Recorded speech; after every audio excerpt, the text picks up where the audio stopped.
இன்றைய அனுதின தியானம். உன்னிலும் பலத்த பெரிய ஜாதிகளை உனக்கு முன்னின்று துரத்தவும் உன்னை அழைத்து கொண்டு போய் இந்நாளில் இருக்கிறது போல அவர்கள் தேசத்தை உனக்கு சுதந்திரமாக கொடுக்கவும் உன்னை தமது முகத்துக்கு முன் தமது மிகுந்த அல்லமையினால் எகிப்திலிருந்து புறப்பட பண்ணினார்.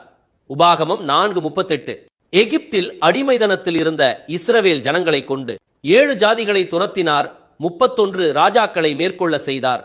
இவ்விதமாக தேவன் அவர்களை பலப்படுத்துவதற்கு ஒரு காரணம் உண்டு.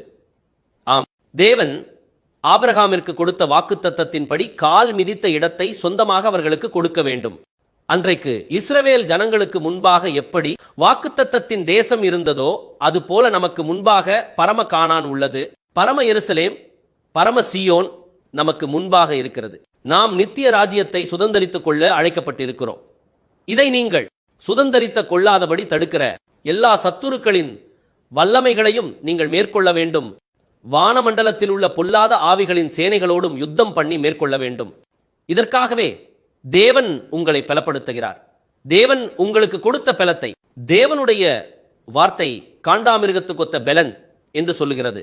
தேவன் அவர்களை எகிப்திலிருந்து புறப்பட பண்ணினார்.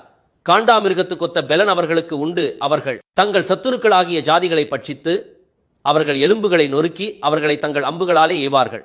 எண்ணாகமம் 24:8. ஆம், உலகத்தில் உள்ள எல்லா மிருகங்களை காட்டிலும் அதிக பலன் உள்ளது காண்டாமிருகம். சிங்கமோ புலியோ யானையோ காண்ட மிருகத்தை எதிர்த்து ஜெயிக்க முடியாது. தேவன் உங்களுக்கு அப்படிப்பட்ட பலத்தை தான் கொடுத்திருக்கிறார். இன்றைக்கும் உங்களுக்கு விரோதமாய் காணப்படுகிற சாத்தானின் சகல வல்லமைகளையும் தேவன் உங்களுக்கு தரும் பலத்தினால் நீங்கள் மேற்கொள்ள முடியும். உங்கள் வாழ்க்கையில் எந்த காரியத்தை உங்களால் முடியாது நினைத்து கொண்டிருக்கிறீர்களோ அவைகள் அனைத்தும் தேவ பலத்தினால் உங்களால் செய்ய முடியும். இரும்பும் வெண்கலமும் உன் பாதரட்சையின் கீழ் இருக்கும், உன் நாட்களுக்கு தக்கதாய் உன் பெலனும் இருக்கும் என்றான். உபாகமம் 33:25. யுத்தத்துக்கு நீர் என்னை பலத்தால் இடைக்கட்டி என்மேல் எழும்பினவர்களை என் கீழ் மடங்க பண்ணினீர். 2 சாமுவேல் 22:40. எப்பொழுதும் நாம் யுத்தம் இல்லாமல் ஜெயத்தை பெற்றுக்கொள்ள நினைக்கிறோம். எனவே பிரச்சனைகள், சோதனைகள், போராட்டங்கள் என்றாலே நாம் பயப்படுகிறோம். பிரியமானவர்களே, இது மாமிசத்தின்படி செய்கிற யுத்தம் அல்ல, இது ஆவிக்குரிய யுத்தம். ஏனெனில் மாம்சத்தோடும் இரத்தத்தோடும் அல்ல, துரைத்தனங்களோடும் அதிகாரங்களோடும் இப்பிரபஞ்சத்தின் அந்தகார லோகாதிபதிகளோடும் வானமண்டலங்களில் உள்ள பொல்லாத ஆவிகளின் சேனைகளோடும் நமக்கு போராட்டம் உண்டு. எபேசியர் 6:12. உங்களுக்காய் உங்களோடு இருந்து யுத்தத்தை நடப்பிக்கிறவர் தேவன்.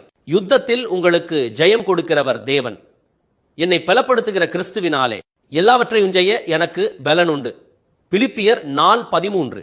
தாவீதின் வாழ்க்கையில் தேவன் யுத்தத்திற்கு அவரை பலத்தால் இடை கட்டினார் என்று சொல்லுகிறார். தாவீதை பலப்படுத்தினார், இன்று உங்களையும் பலப்படுத்துகிறார். தேவன் உங்களை கொண்டு உங்கள் குடும்பத்தை கட்டி எழுப்ப போகிறார். தேவன் உங்களை கொண்டு பல காரியங்களை செய்ய தீர்மானித்திருக்கிறார். எனக்கு பலன் இல்லையே, என்னால் ஒன்றும் செய்ய முடியவில்லையே என்று நீங்கள் சொல்லலாம். தேவன் இன்றைக்கு உங்களை பலத்தினால் இடை கட்டுகிறார். தேவனுடைய பலத்தினால் நீங்கள் நிச்சயமாய் மேற்கொள்வீர்கள். ஆபத்து காலத்தில் நீ சோர்ந்து போவாயானால் உன் பலன் குறுகினது. நீதிமொழிகள் 24:10.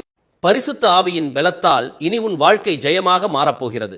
கர்த்தர் என் பலனும் என் கேடகமுமாயிருக்கிறார். என் இருதயம் அவரை நம்பியிருந்தது, நான் சகாயம் பெற்றேன். ஆகையால் என் இருதயம் களிகூறுகிறது, என் பாட்டினால் அவரை துதிப்பேன். சங்கீதம் 28:7. கர்த்தராகிய இயேசு கிறிஸ்துவினுடைய கிருபையும் தேவனுடைய அன்பும் பரிசுத்த ஆவியினுடைய ஐக்கியமும் உங்கள் அனைவரோடும் கூட இருப்பதாக. ஆமென்.